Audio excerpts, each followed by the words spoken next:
Hello learners. तो आज हम लोग देखेंगे आज की क्लास में cell the unit of life जो है एनसीईआरटी क्लास 11th का चैप्टर नंबर 8 जो यूनिट 3 के अंदर में आता है।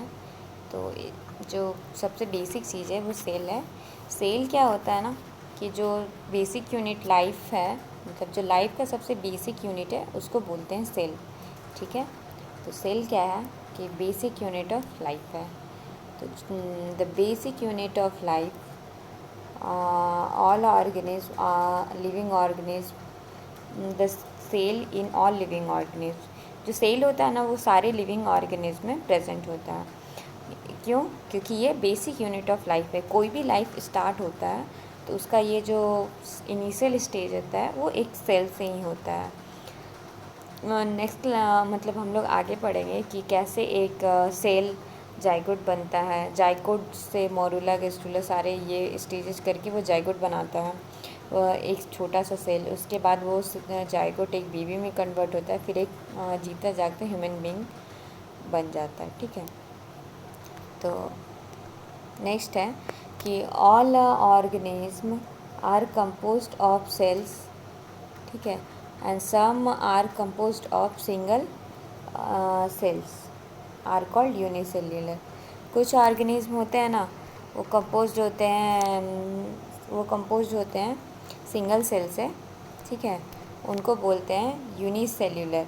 और कुछ ऑर्गेनिज्म होते हैं जो कि बहुत सारे सेल से मिलके बने होते हैं, उनको बोलते हैं मल्टी सेल्यूलर ऑर्गेनिज्म। ठीक है, और नेक्स्ट हम लोग जानते हैं कि व्हाट इज सेल। ठीक है, तो व्हाट इज सेल, तो सेल क्या होता है ना कि यूनिसेल्यूलर ऑर्गेनिज्म क्या होता है कि यूनिसेल्यूलर ऑर्गेनिज्म जो है वो कैपेबल होता है इंडिपेंडेंट एग्जिस्टेंस एंड और दूसरा क्या होता है कि performing the essential function of life. तो जो भी यूनिसेल्यूलर ऑर्गेनिज्म होता है उसमें क्या होता है ना कि इंडिपेंडेंट एग्जिस्टेंस होता है इनमें। ठीक है, तो इंडिपेंडेंट एग्जिस्टेंस होता है फर्स्ट यूनिसेल्यूलर ऑर्गेनिज्म में, एंड सेकेंड होता है perform the essential function of life. जो भी लाइफ का जो भी इसेंशियल फंक्शंस है उनको परफॉर्म करने के लिए इनके पास क्या होता है ना कि कैपेसिटी होता है, जो भी सिंगल सेल ऑर्गेनिज्म है। ठीक है, यानी कि unicellular organism. Anything less than a complete structure of a cell does not ensure depending living.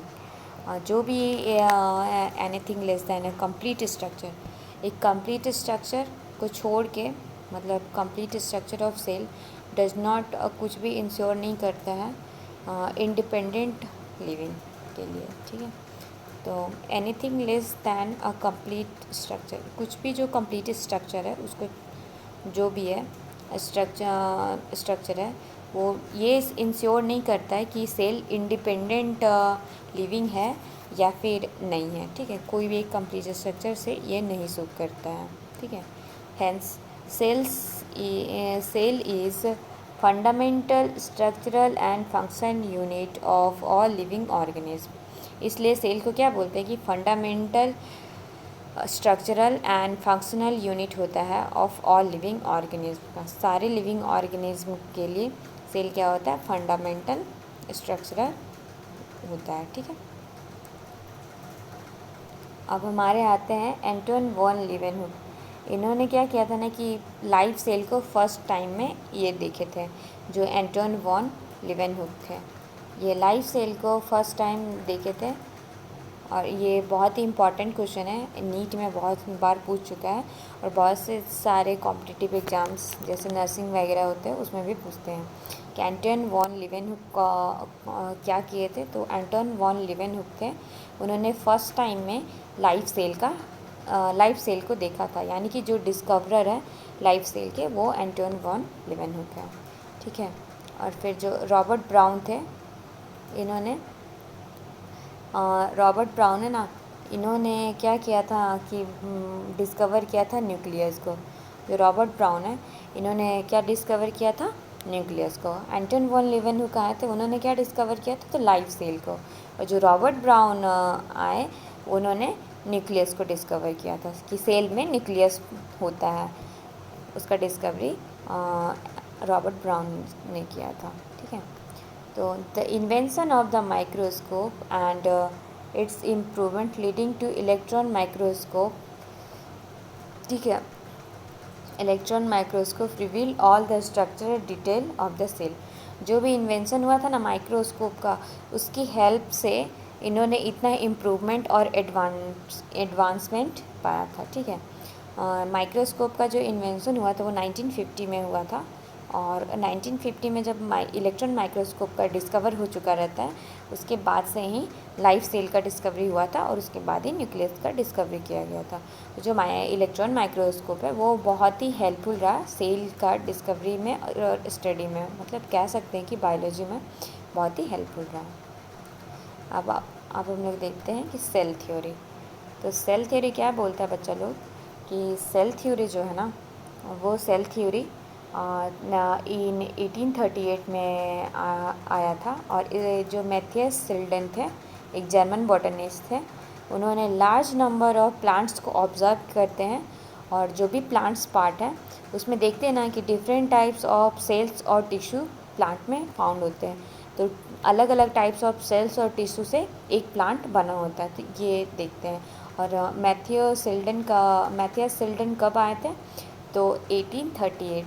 तो यहाँ पे एक याद करने के लिए हम लोग एक बस रखते हैं, मतलब जस्ट फॉर मेमोरी, कि जो बॉटनिस्ट थे ना वो सिल्डन थे, और जो बॉटनिस्ट होता है वो क्या चीज़ का स्टडी करता है, तो प्लांट का। तो जो सिल्डन थे ना, उन्होंने क्या किया था ना कि प्लांट के सेल्स को डिस्कवर किया था, ठीक है। Different types of plant cells को डिस्कवर किया था। और कब आए थे ये, 1838 में, ठीक है। उसके बाद फिर सेम टाइम में ही जो सेम टाइम में ही थियोडर स्वान थे, थियोडर स्वान, जो 1839 में, एक मिनट,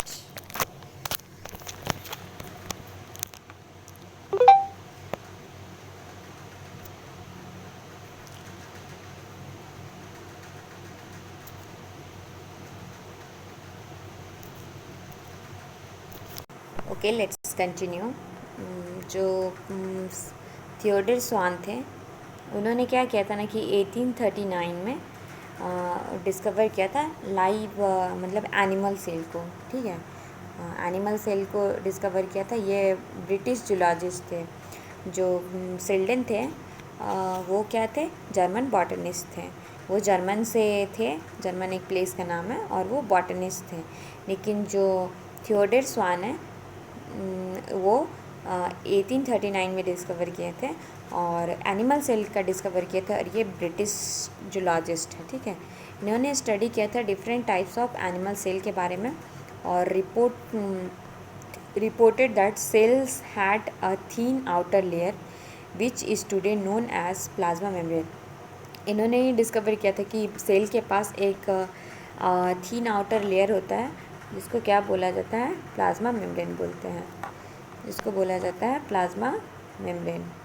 एक थीन आउटर लेयर इन्होंने फाउंड किया था थियोडर स्वान ने, और एक प्लाज्मा मेम्ब्रेन। इसको निमोनिक से याद कर सकते हैं कि स्वान जो होता है ना, वो एनिमल को बोलते हैं, ठीक है।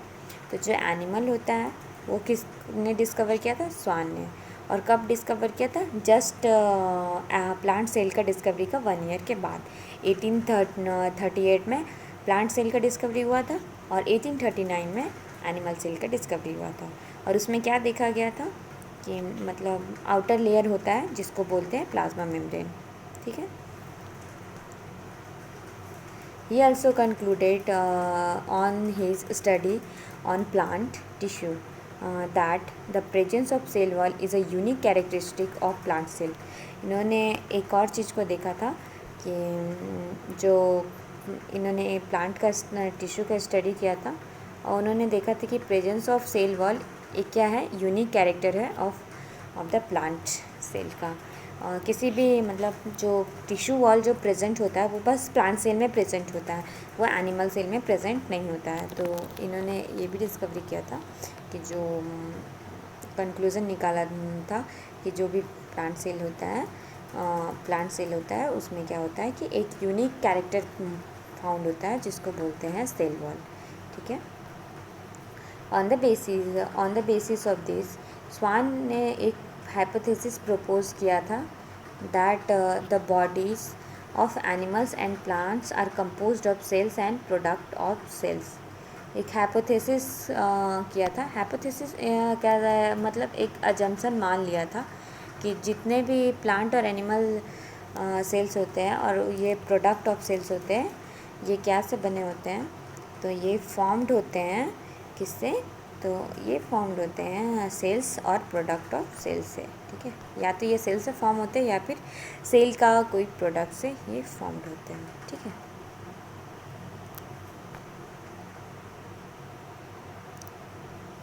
सिल्डेन और स्वान जो थे वो कंबाइनली वर्क किए एक साथ में, और वर्क करने के बाद इन्होंने क्या किया कि एक थ्योरी को फॉर्मुलेट किया था, जिस थ्योरी को बोलते हैं सेल थ्योरी।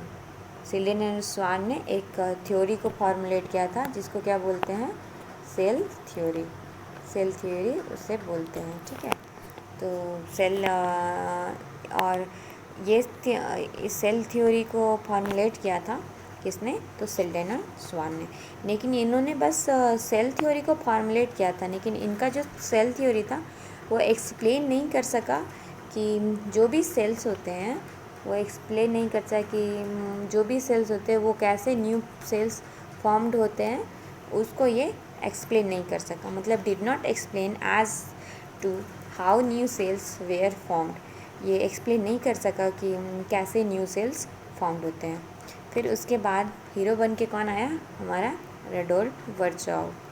वर्चाओ बचाओ बचाओ करते कि आया, कब आया, तो 1855 में आया।